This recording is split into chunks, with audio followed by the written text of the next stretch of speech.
saw that. It's a bit late to talk about post-harvest sprays, but it is, we've got a few.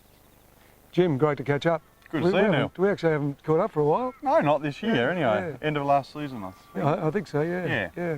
End of the season? What are we talking, end of April? Yep. Tell us about the season that's just gone. It's been very interesting, hasn't it? Well, as you say, end of April, so it's nice to be finished at the end of April. Sometimes we'd sort of drift into June, so into May, I mean. But this season was interesting. We had a really nice winter, so the soil profile, finished full of water, which was nice.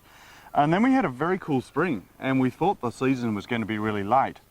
But sort of by mid-November, we started getting some warmth, and that warmth just stuck around. So November, December, January, February were all really hot.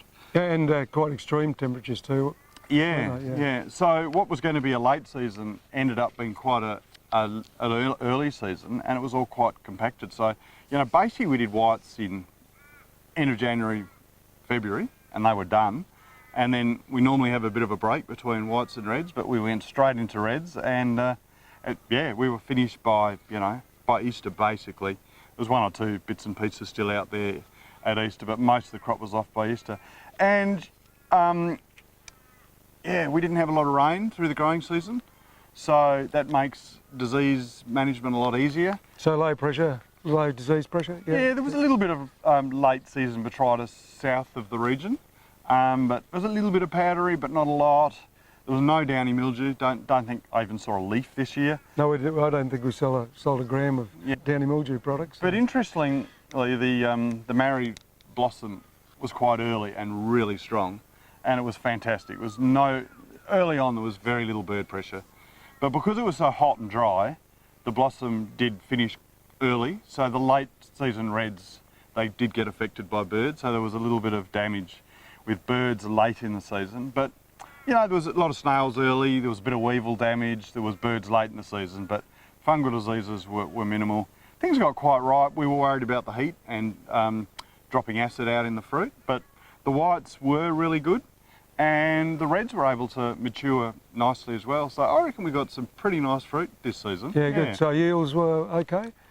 Yeah, we started off with Chardonnay, and they were really poor.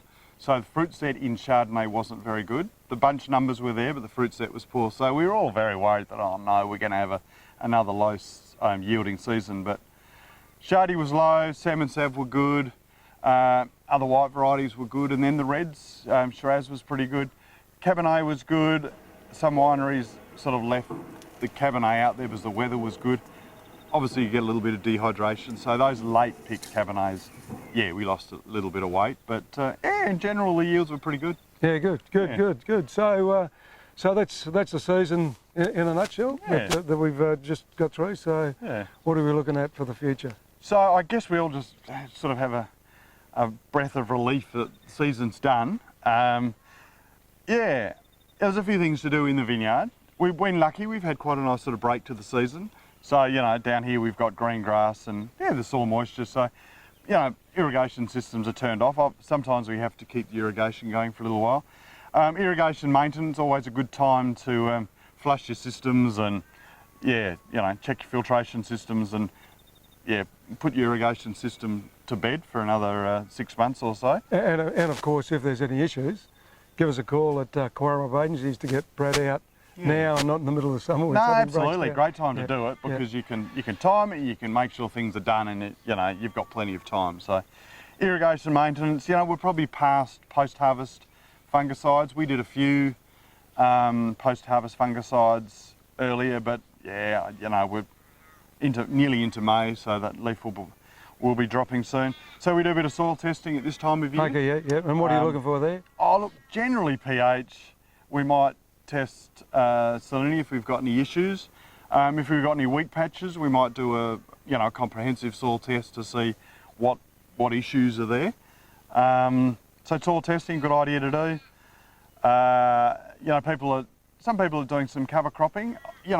We'd sort of advocate cover cropping where you've got a problem or you're trying to fix something, rather than just sort of broad scale cover cropping. So if you've got an issue with the soil or the vines need some extra something, or you're trying to increase biodiversity in the mid-rows, yeah, by all means, it's a great season or a great time with a bit of rain around to get cover crops in. Soils are still quite warm. Yeah, yeah. Got a bit of moisture, so yeah, they'll take off well. Yeah, and of course, we're only 8 weeks away from pruning, I suppose. Yes. So what are you looking at this year in regard to pruning? Yeah. So I think what's worrying us all with pruning is, you know, we're sort of lacking people to do the work. Yeah. So it's going to take some planning. You know, I'd get organised early. The other thing that worries us a little bit is we had cool overcast conditions in spring, so that will affect bud fruitfulness. So it's worth doing some bud assessments to see what fruitfulness is like, so you can work out your bud numbers. I'd encourage people to do that in May and June before you prune. And that's give you a call to get your crew out there to Yeah, do no, we're very happy to do it. We have some guys who are trained in looking at the buds and counting the fruit inside the buds, and that's how we plan our pruning. So yeah, by all means, yeah, give us a yell. We'd love to help with that, and it gives you a little bit of reassurance on, you know, what you're doing and what sort of crop you can expect. But as I said, with the cool overcast conditions in spring, we're expecting fruitfulness to be a bit lower. Okay, yeah. So crystal ball gazing for the next season.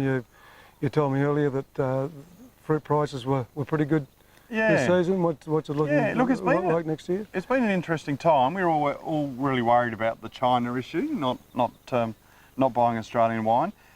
Luckily, West Australia isn't badly affected like that. Some individual producers are, but on the whole, we're not as badly affected as some of the producers on the East Coast. So that hasn't been too bad.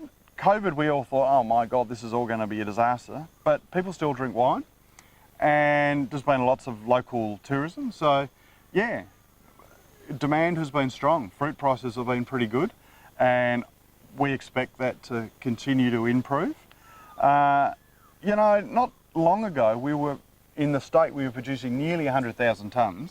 Okay, yes. And the last couple of years, we've been around the 50 to 60. So we're not producing as much fruit as we used to, and the population's growing. So, yeah, no, we're pretty optimistic about demand for fruit and fruit prices. Yeah. Yeah, good.